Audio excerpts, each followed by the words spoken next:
East-West Wellness is a traditional Chinese medicine practice that is run by a grandmother, mother, and granddaughter. You can see the nerve going down. Dr. Mary Hongji, an acupuncturist, was influenced by this Eastern treatment early in life when her mother had a stroke. And my father was a physician, and he also knew the acupuncture. So he did acupuncture on my mother, okay, and my mother was paralyzed on one side, and after the treatment, she was fully recovered. Later in her life, Dr. Hongji got married and was influenced by her mother-in-law, Dr. Chen. And with her inspiration and encouragement, I think I really pursued my career as an acupuncturist. Together with her internationally recognized mother-in-law, Dr. Chen, they opened East-West Wellness in 2000. 3 generations, right? Later on, the third-generation acupuncturist in the family, Stacy Ma. Okay, so here we have 2 shelves full of herbs that we frequently prescribe to our patients. Would join the team after completing her studies. And my grandparents, my mother's parents, came to Gaithersburg in 1918 and started a store. Councilmember Sidney Katz visited East-West Wellness. Katz is well aware of owning a family business. His grandparents opened Wolfson's store in Gaithersburg over 100 years ago. Later on, Katz's parents and Katz continued the tradition until it was closed in 2013.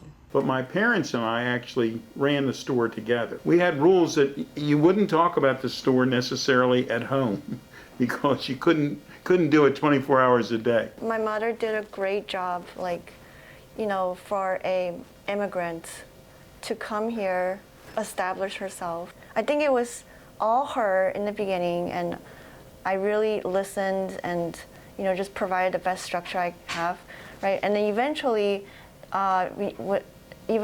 as I got older, you need to take care of SEO, internet advertising, Yelp, that she wasn't really aware of what is going on. She's not technically savvy. So then she started to, really listen to me, and it's like a combination of old wisdom and new ideas. New ideas, yeah. Yeah, that's for the young people, right? How is your headache?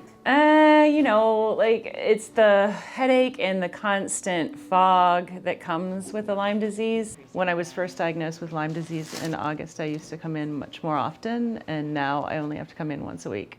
So the headaches, the joint pain, the fatigue, mostly the after symptoms of it.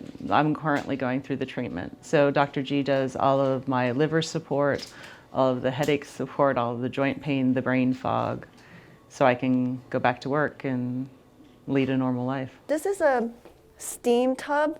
We open up this body steam and you sweat. So it's really good detoxification way for your body to get rid of things that you don't want. My specialty doctors for Lyme can tell the difference between when Dr. G has done certain things because like my ammonia levels are really low. So I've sat in her infrared sauna, but I've also had detox done. And so they'll look at my blood levels and be like, do you do acupuncture? Yes, I do. Whoa. It's clear acupuncture is rooted deeply into the family tradition here.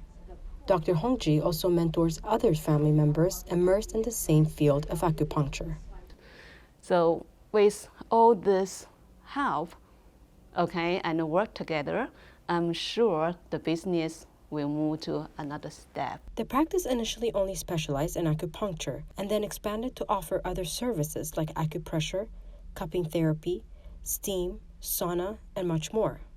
Dr. Hongji says she's glad that Chinese medicine is being more accepted by people and recognized as a medical treatment by insurance companies. Yes, I do have a herbal supplement. We talk about, you see, about your energy flow. I was falling through the cracks of the Western medical system, right? I was seeing this specialist and that specialist and getting referred here, there, and yonder. And coming here and working with an acupuncturist and massage therapists and specialists in the whole body has really helped to integrate those different pieces of my health. And I have seen remarkable change in only a few weeks where it had been 18 months of seeing specialists prior to that with very little relief. Western medicine can save people's life. And Eastern medicine, the acupuncture, can really change your quality of life. Yes. We also have a heating lamp for women, for fertility issues, for period issues. And for those that may not have insurance to get the treatment, the team is working on establishing a way to make acupuncture more accessible. With Stacy help and effort, we set up a non-profit organization so that we can help more low income who have no acupuncture benefit so that they can have access to the natural medicine. It all started with one person that fueled inspiration and knowledge to the next generation. And the torch continues to get passed down. And we all learned from her. She passed a lot of knowledge and skills. Her passion over the patient really set us a good example to follow. The family tradition gets to pass on. There's a wealth of knowledge to be shared and sustained. We trust each other, we help each other, and so we really put a lot of compassion and empathy and care into the patients and practicing as a family. From Gettysburg, I'm Mershai Sahalu.